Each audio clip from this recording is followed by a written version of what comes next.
안녕하세요. 세전꿈의교회 이경우 전사입니다. 오늘 말씀으로 하루를 여시는 우리 사랑하는 꿈의 성도 모두를 사랑하고 축복합니다. 여러분 혹시 마라톤 경기를 참석해 보신 적 있으신가요? 저는 제가 중학교 시절에 학교에서 달리기가 가장 빠르다는 그 이유로 저희 체육사님께서 시에서 열리는 마라톤 대회에 저와 상의 없이 신청하셨습니다. 저는 선생님의 그 강요로 인해서 어쩔 수 없이 그 시 대회, 마라톤 대회에 참가하게 되었고 8명 중에 2등의 성적을 거두게 되었습니다. 그 당시 저의 전략은 출발을 알리는 그 총성 소리와 함께 냅다 달려서 사람들과의 그 거리를 벌려두는 것이 저의 전략이었습니다. 그렇게 저는 시 대회에서 2등을 또 했다는 그 이유로 더 큰 대회인 도 대회를 나가게 되었습니다. 여느 때와 마찬가지로 저는 저만의 그 전략을 가지고 총성소리와 함께 그 출발 신호와 함께 출발했습니다. 사람들과의 그 거리를 벌려놓기 위해서 죽기 살기로 출발했습니다. 그 넓은 트랙을 어느 정도 돌고 난 뒤에 저에게는 위기가 찾아왔습니다. 무더운 날씨에 제 다리에는 경련이 온 것입니다. 그래서 결국 저는 중도에 포기를 해야 되는 그러한 상황에 처했습니다. 다른 선수들은 다 같이 자신만의 그 페이스를 유지하면서 열심히 뛰다가 마지막 한 바퀴, 두 바퀴 남았을 때 전력을 다해 모두가 완주하게 되었습니다. 이때 저는 깨달은 것이 있습니다. 힘을 다해야 할 때와 힘을 빼야 할 때, 전력을 다해야 할 때와 전력을 비축해야 할 때가 있구나 라는 것을 깨닫게 되었습니다. 우리의 인생에도 힘을 다해야 할 때와 힘을 비축해야 할 때, 그리고 용기를 내야 할 때와 참고 인내를 해야 할 때가 분명히 있을 것입니다. 오늘 본문에는 자신의 그 전부를 잃을 수 있지만 용기를 내어 일생일대의 선택을 한 사람이 등장합니다. 그 사람의 이름은 바로 아리마대 요셉입니다. 그를 오늘 본문 43절에서는 존경받는 공회원이라고 소개하고 있습니다. 이 당시 유대 사회의 국회적인 역할, 법정의 역할을 담당했던 기관이 있었습니다. 그 기관을 사내들인 공의회라고 합니다. 아리마대 요셉은 사내들인 공회원이었습니다. 그래서 그는 가진 것도 많았고 권력, 명예, 그 모든 것을 가진 사람이었습니다. 더군다나 유대인들에게 존경받는 사람이었습니다. 그랬던 그 요셉이 지금까지 예수님을 따랐다는 사실은 성경에 나오진 않지만 예수님의 그 마지막 순간에 커밍아웃을 하고 있는 것을 볼 수 있습니다. 예수님을 따르는 자들이라면 그 자리에서 함께 처형당할 위험이 있었기에 그 누구도 예수님의 시신을 달라고 요구할 수도 없었지만 아리마대 요셉은 용기를 내서 빌라도를 직접 찾아가 예수님의 시신을 요구했습니다. 아리마대의 이 선택과 빌라도의 선택을 우리는 견주어 생각해 볼 필요가 있습니다. 모든 것을 다 가진 듯한 두 사람이 있었습니다. 빌라도는 주위에서 거세게 항의했고 또 예수님을 처형하라는 그 함성 소리에 굴복했지만 조용히 숨겨져 있던 제자 아리마대 요셉은 결정적인 그 순간에 나타나 계속해서 예수님을 쫓고 있었음을 알 수 있습니다.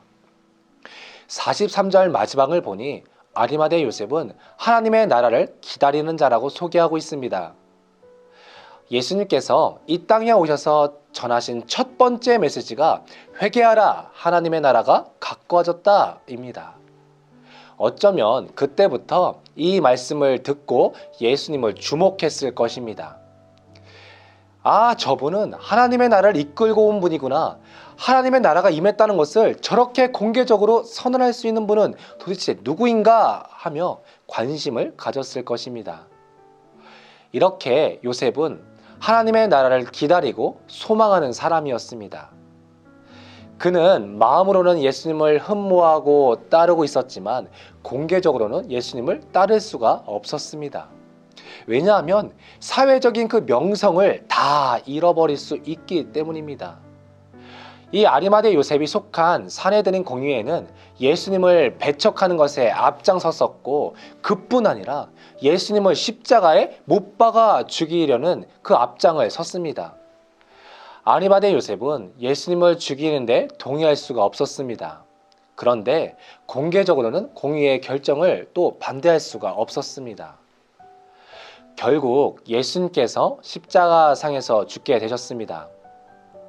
아리마대 요셉은 예수님의 그 죽으심을 확인하고 십자가에서 죽게 된 시신들이 어떻게 더 모욕적으로 버려지는지 잘 알고 있었기에 로마 총독 빌라도에게 직접 찾아가 예수님의 시신을 요청했습니다.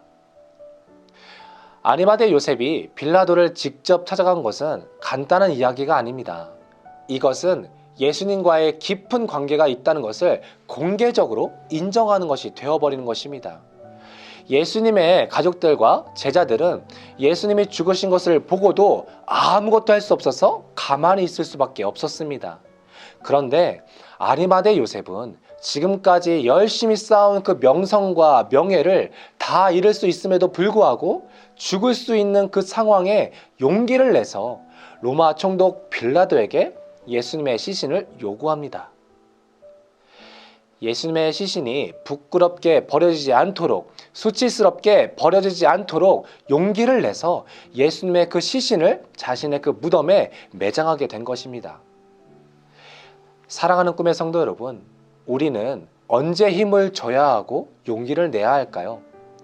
우리는 언제 용기를 내서 나는 예수님을 믿는 사람입니다 라고 당돌하게 말할 수 있을까요? 교회가 세상으로부터 인정받고 영광을 얻고 칭찬받을 때는 나는 교회를 다닙니다, 나는 예수님을 믿습니다 라고 말할 수 있습니다. 그런데 교회가 세상으로부터 비난받고 손가락질받고 모욕과 수치를 받을 때 많은 그리스도인들은 어떻게 합니까? 숨고자 합니다.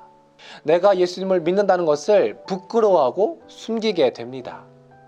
우리는 오늘 이 아리마대 요셉의 선택처럼 비록 내가 가진 모든 것을 잃는다고 할지라도, 예수님을 믿는다고 손가락질받고 비난받을지라도, 목숨을 다해야 할지라도 용기를 내서 빌라도 앞에 설 수 있기를 소망합니다. 비록 지금의 그 선택이 내가 가진 그 모든 것을 다 빼앗기고 무너지고 없어지는 선택인 것 같지만, 오히려 그것은 영원한 선택이며 우리의 영이 살아나는 선택인 것을 우리가 믿음의 눈을 들어 볼 수 있는 저와 여러분이 되시길 소망합니다. 저와 여러분들은 숨겨져 있던 제자로 지내지 않고 언제나 어디서나 예수님을 드러내며 떳떳한 하나님의 자녀로 살아가는 멋진 그리스도인들이 다 되시길 축복합니다. 오늘 말씀을 기억하며 함께 기도하겠습니다. 사랑의 하나님, 감사합니다. 오늘 우리에게 귀하고 복된 하루를 허락하시고 또한 부활의 기쁨을 누릴 수 있는 하나님의 자녀로 살아갈 수 있도록 하시니 감사합니다. 하나님, 우리의 믿음이 바람에 흩날리듯 흔들릴 때 말씀과 복음으로 다시 붙잡을 수 있도록 인도하여 주옵소서. 더 나아가 우리가 가진 모든 것을 다 잃는다고 할지라도 주님을 드러내며 주님의 영광을 위하여 살아갈 수 있는 믿음의 자녀로 살아갈 수 있도록 우리 모두를 인도하여 주시옵소서. 이 모든 말씀 살아계신 우리 예수님의 이름으로 기도드렸습니다. 아멘.